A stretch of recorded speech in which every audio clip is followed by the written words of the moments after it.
from Moose Lake, and I started with LifeSource, or came to LifeSource about a year ago looking to find information on my father, and Jill Halimi was able to help me locate more information than I thought would ever be possible for me. And kind of what I've taken from here is it's never too late for anything. My husband would describe me as probably a go-getter. I don't take no for an answer easily, and I like telling people the story. When I was 18 years old, it was my birthday, my girlfriends and I were out driving around, and we saw the local cop, cute blonde, blue eyes, and we wanted to get him to pull us over. Not a good idea, but we still had fun doing it, and he pulled us over and said, well, you know, we pulled him over because he was in front of us. And he comes up to the car and he says, yes? So I just wanted you to know that it's my 18th birthday today. And your point is what? Just letting you know, he wasn't impressed at all. So I kept going back down to the police department and kind of antagonizing this officer. And long story short, I'm pregnant with his third child, so I got what I wanted. So I've kind of had the same attitude with LifeSource. You know, I didn't think that I was going to find the information about my dad that I did. I kept going out despite how many phone calls I had that people would hang up on me and tell me it had been too long. My dad died when I was almost 3 years old. I'm now 26 years old. Last year we located all 5 of the recipients. 4 of them had passed, 1 is still alive. Her name is Betty, and she's one of the feistiest old ladies I've ever met. She's so sweet. Anybody who sees me on Facebook, Holly, knows it is probably not a sight for a lot of people to see, but Betty's 77-year-old husband just friended me yesterday.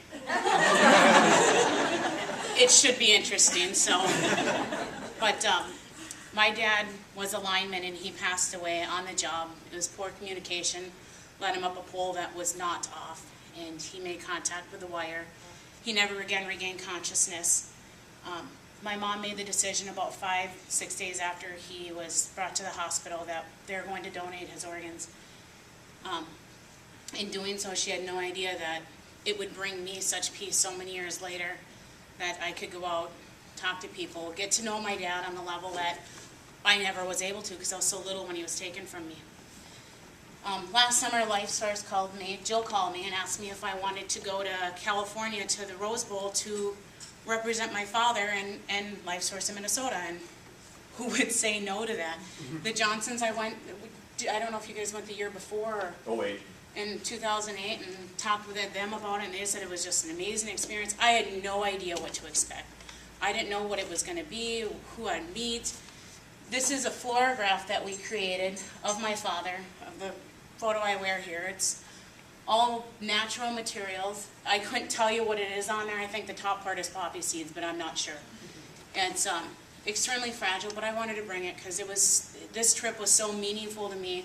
My husband went with me it was a 2-part trip, but my husband went with me to the parade part, and to see my dad's picture was up on the float, and to see his face going down that parade on the float, and everybody else is looking at it. Of course, they're looking at everybody's picture, but in my head, they're all looking at my dad, so I was. But it was probably one of the most inspirational and meaningful things I've done in my life to bring a connection with my father.